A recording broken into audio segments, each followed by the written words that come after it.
Gary DePaul with Unlabeled Leadership. Welcome to episode 85, Sonal Bahl on Managing Expectations. Here's a shout out to listeners in Omaha, Nebraska, and in New York, Brooklyn, Buffalo, Canandaigua, Port Washington, Spencerport, and Stony Point. With that, let's get started. If you're in need of a career strategist or you're just looking for resources that could help you with a job search or in your career just in general, look no further than Sonal.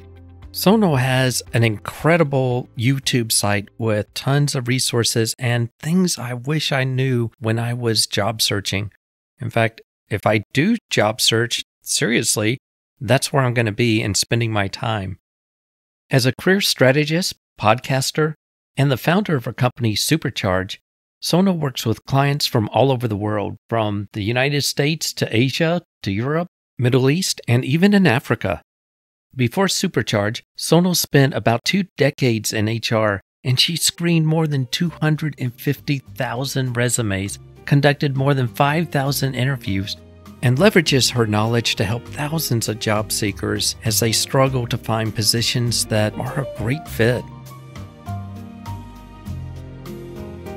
Part 1. Rethinking Expectations. One of the outcomes of leadership is influence, and you never know what you're going to say, whether intentional or not, or maybe even said casually, has an influence on someone's life. Has this happened to you? Someone that you know comes up to you from years ago and says to you, "Man, what you said was so profound back in whenever it was, and it really changed how I looked at life." And then you think, "I don't remember saying that." It happens a lot. When you say the right thing at the right time in someone's life, you can make a profound influence. In this story, Sonal shares something that someone said to her that did have a profound effect on her outlook and on how she views expectations. Here's Sonal to explain. July 2000, I was 21 years old and I just graduated college. Around this time, my sister was getting quite heavy into, certain practices, including Buddhism. She told me 3 words once, and they just stuck with me till today. It's 21 years later, and I'm still talking about it. Those 3 words are expectations, reduce, joy.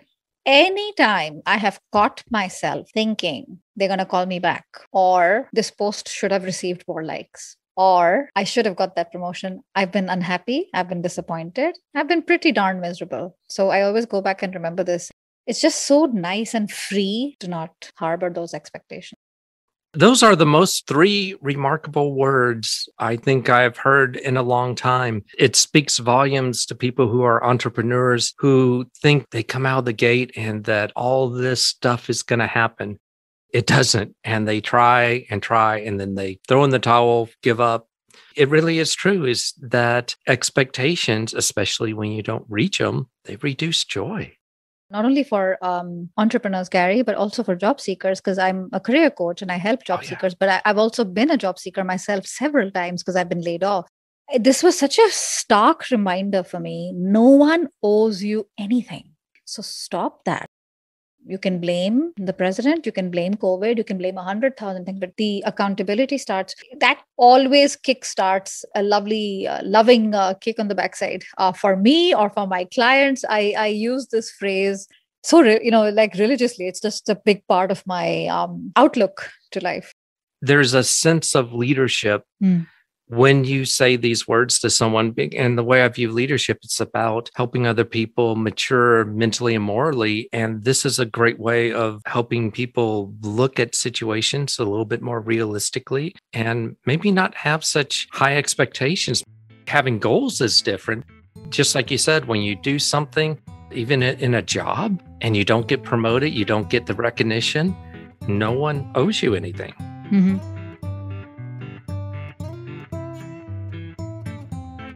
Part 2, What Not to Say Publicly. Part of leadership is modeling appropriate behaviors and avoiding certain behaviors that really gets you into trouble or gets anyone into trouble. Sonal explains some experiences that she's had and some of her life lessons related to that. Once again, here's Sonal. I think early experiences play a pretty big role. I was pretty new to, the corporate world. I was 22 and I was at GE Capital, which was a pretty sweet gig to have for someone in my stage, in my career. I remember very specifically, I had got promoted to team leader and I was in a recruitment team. We were doing crazy volumes. When I say crazy volumes, it was about 500 people a month. I had a team of 10 recruiters, including part-timers and freelancers, reporting to me. There was a person in the team who I think, because this was, I was promoted through an assessment center. So she didn't get the job. It's never easy to lead someone who used to be your peer, your colleague. Yeah. So that's sensitive anyway. And I was so much younger. This is a very good example, Gary, of what not to do. Okay. When it comes to, and I'm going to be giving you two very contrasting styles from the same human being. I remember when we were having a little bonding session and my manager said, hey, why don't we go around the circle and everybody says, things they like about the other person and things they could be better. So it went out really well. I'd had a lot of conflict with this person and I was doing my level best and being as diplomatic as I could. That day, something happened and I'd received a bunch of complaints and the water had gone over my head. And I don't know if that expression makes any sense. We say that in Hindi. Okay. It's like the dam is about to break. It was about to explode. And oh boy, did it explode. So when it came to my turn to speak about her, and it had to do with improvement areas, I still have no recollection on how I went on this tirade. I was very polite, but I did not stop telling her about things she could improve. I went on and on and on, and it made people around me so uncomfortable.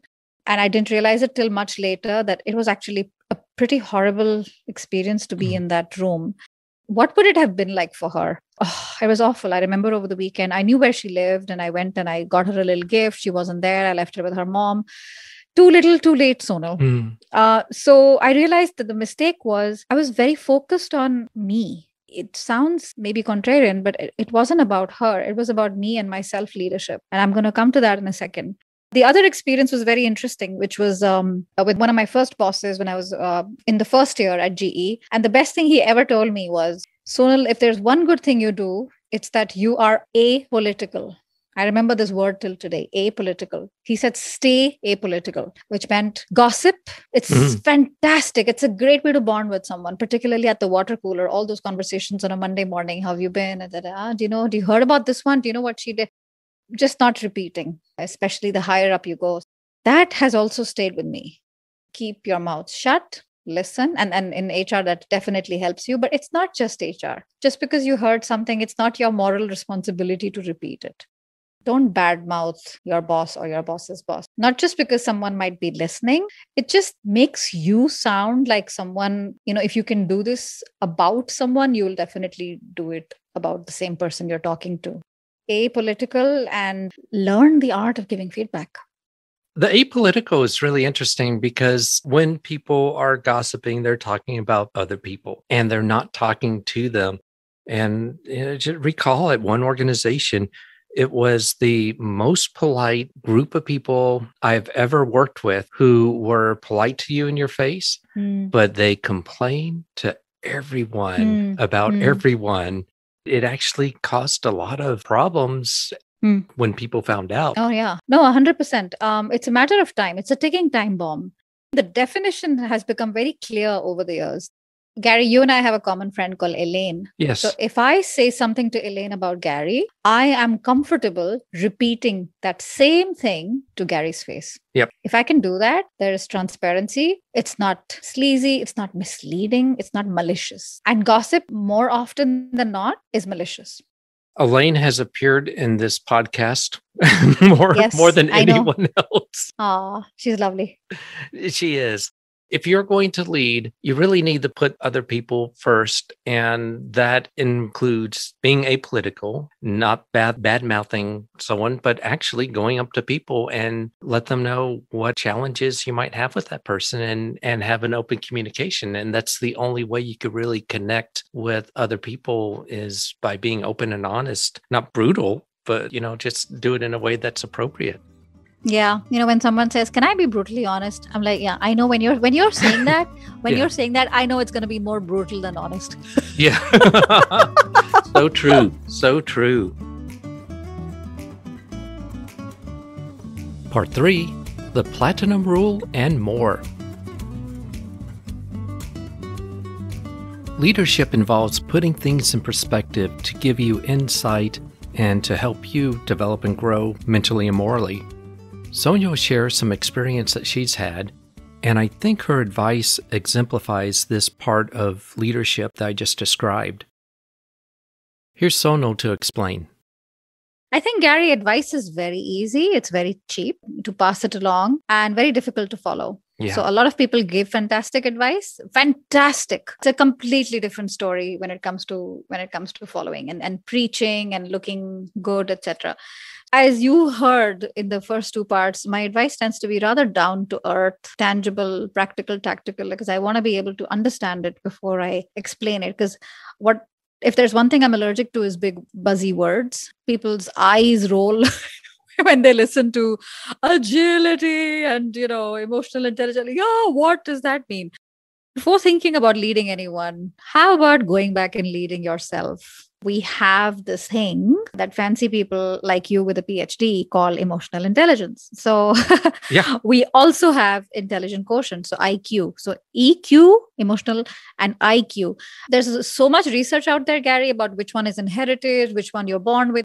But I think what everybody agrees on is that emotional intelligence, which is comprised of things like self-management, self-awareness, is teachable and learnable. Yeah. That is so key to spend time on. And I want to give a couple of examples here because I feel like people know this stuff, but I want to make this like tangible and concrete. So the first thing you hear people say is treat others how you want to be treated. I'm like, actually, I couldn't disagree more. I could be this remote, happy person to work remote, never come to the office because I have 2 tiny toddlers. But the rest of my team wants to be there 5 days a week. They miss social. It's worth tweaking this to saying, treat others how they want to be treated. Because it's not always you, so going back to biblical times, do unto others as you would want them to do. And not always. Coach Khan calls this the Platinum Rule. I believe it was him that said that. And this is definitely not mine. And it's something that I feel now more than ever, it's worth repeating. I can't stress this enough, leading yourself, self-management, self-awareness, because I'm sure you see this, Gary, we live in a very triggered society. Yes. Anytime on social media, someone's offended. Someone's angry, like really angry. You can see the smoke coming out of their ears. It's like, okay, calm the heck down. What's going on? If the emotional intelligence is there and you're in tune with what's going on and you know what matters, you won't be that trigger crazy. The absence of this has resulted in so many things. I'll give you a couple of examples, and I'm seeing this now with my clients, my one-on-one senior leadership clients. It's horrific for me. One of them tells me 2 days ago, and he's a senior. He's a group head of risk and compliance. He tells me his boss told him last week he needs to fill out a timesheet. Oh, wow. Gary, yeah. There's trust issues there. The boss is scared of something. The boss has fear, so all of that, not knowing yourself, not being able to lead yourself, it translates into really bad management practices that make people leave. This is the first one on learn emotional intelligence, learn about yourself. You're going to thank yourself in the long run. The second one is when people say leading organizations. Are you familiar with Star Wars? Oh, yeah. Yeah. So do you remember Clone Wars? Do you remember the army? They all are in that white uniform. When people say organization, I think of Clone Wars. I'm like, according to me, you don't lead an organization. You lead one person at a time. And that person leads other people. That has a ripple effect, positive or negative. The organization is comprised of individuals and they have very unique needs, talents, skills. The more personalized it is, the better it is. And the more happy they are, the more profitable the company is going to be.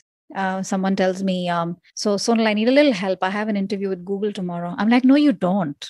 You have an interview with Gary at Google tomorrow, right? Okay, let's research the heck out of Gary. Who is this guy? Where did he go to school? What does he do? What is his biggest problem area? Is there anything about him on social media? It's a person. You're not interviewing with a company, you're interviewing with a person. So that humanizes it a little bit for me, Gary. And even the word like leadership, if we do a search on Google, we get like millions and billions of results. The more personalized it is, it means a lot more, Yeah. Like I can almost touch it. I can almost smell it and taste it. And then I'm like, yeah, I get it. I think I got what this means. Yeah, one of the principles of leadership is connecting with others. And it's such a simple thing. And I like how you say advice is kind of cheap. You can give it, but it's hard to follow. And some of these principles are hard to follow. But connecting with others involves getting to know them, finding out what their preferences are, learning from them, seek out their wisdom as well. And leading is bi-directional. If you think you're leading people, but it's not affecting you, if you're not growing and developing from your interactions, then you're doing it wrong. What you said right now is so true. I just thought of something right now, because when we talk about organizations, now everyone wants to talk about DEI, right? Diversity, equity, and inclusion, everyone. Oh, yeah. So it's so funny because this client of mine, she was saying the company's all about DEI everywhere on LinkedIn. Her friend is coming back from maternity leave. She's going to be put, she doesn't know that yet, into some, I don't know, a role which is at least 3 steps below her because they're like, nah, it's not important. Talk about equity, talk about inclusion. They say charity begins at home. And these are big names that stand for something and they take a stand. So it's one thing to take a stand. It's one thing to do it. Someone has to speak up and, whether it's a DEI leader or anyone saying, hey, this isn't right. Hey, I got something to say without that fear. But when people say culture, it starts with people. And it usually starts with one bad apple. And the others are terrified of that bad apple. When you have one person who is toxic, it causes this ripple effect until that person leaves. It seems that people in positions to make that person leave or address the problem, it takes a long time for them to do it. Absolutely. And the third bit that I wanted to share very quickly with you was there's certain language, Gary, that may have, been okay some time ago. I just feel like we need to do a little bit better job at changing that language. Simple examples like when I told you about giving feedback, which is a bit of an art and a bit of a science. And you said directional. Sometimes we need to be directional, like mentors, which means we're also open to reverse mentorship. Yep. Sometimes we need to be coaches. Hey, this is the good news, performance appraisal, annual. Hey, Gary, hi. So this is the good news. Rather than do that, like, hey, what do you think went well? What do you think could be better? Because we are whole. We are complete. And if we give them time to lead themselves as individuals, our job is pretty much done. Like, I'm like, you can't see me. I'm like, tapping my palms. I'm like, okay, I'm out the door. Because that's what we want as leaders. We want to be almost redundant where people are like, hey, project's over. Where's Sonal? Didn't notice. Yeah, because Sonal did such a great job at delegating and making sure everyone felt responsible and great that Sonal is not hungry and desperate for attention. We see this a lot, Gary. I agree with you, but... I'm like, yeah, dude, the moment you said but, you completely negated everything you just said before. Marshall Goldsmith says that, right? The moment you say but, it's BS. Changing that to yes. And what do you think of this? I had a group session with my coaching clients today. This was great fun. I asked someone to start with the answer to tell me about yourself. And I asked the others, hey, how would you critique her? Be careful because you're going to receive criticism as well. And they all said, yes, this was great. And I said, I love you guys for thinking on your feet and for showing me this maturity. So language like yes, but versus yes, and also self-talk, because we talked about self-leadership. Self-talk, like, I can't do this. Podcasting is hard. I can't edit properly. Someone said this, I don't know who. Add the word yet. I can't do this yet. Not yet. Exactly. You may not be a superstar like Michael Jordan playing basketball, but telling people I cannot play basketball is not true. Maybe you don't have the skills to be in the National Basketball Association, but you can develop skills. I cannot play basketball yet. Learning a language. Some people say I can never learn a language. I'm terrible at languages. No, hold on. When was the last time you learned something? So those statements are so powerful. Yes. And words have power. And people are like, yeah, we know that. I'm like, okay. So watch out with that talk. And I like that you called it out. Some people are like, hey, you can do whatever you set your mind to. Yes and no. Yeah. You have a broken ankle. You've just recovered after 7 weeks. You're not going to go on this 300-kilometer tour of Machu Picchu and the Inca Trail. No, you're not going to do that. Instead, or Olympics. 42 years old, I'm not going for the Olympics. I can put my mind to it. I'm not going to do it. It's not going to happen. So be realistic in terms of your goals. But things like I could never be an entrepreneur. Hey, I could never do marketing. Those things which to a complete stranger would be like, why? Why is this not attainable? What makes you say that?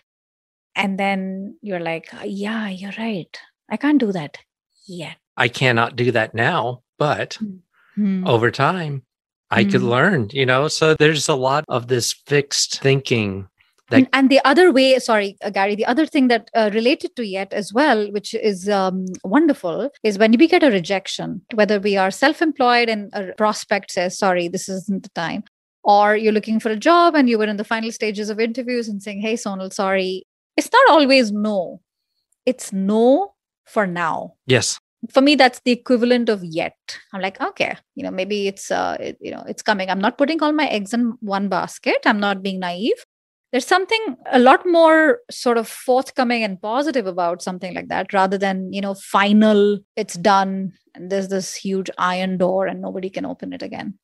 Yes, I have an executive coach that works with me. He's challenged me on just that and just taking no. It has really helped me by not accepting no as definitive or trying something else, contacting someone and they don't respond, but to continue. And is this the time? Is this the right time? Keep on trying. Exactly. And sometimes it just takes one conversation to make all the difference.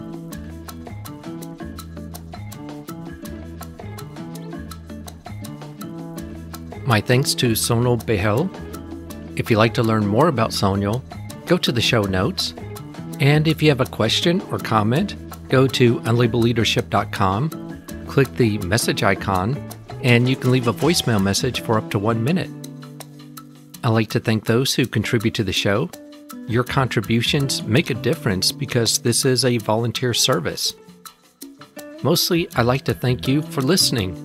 Until next time, lead on.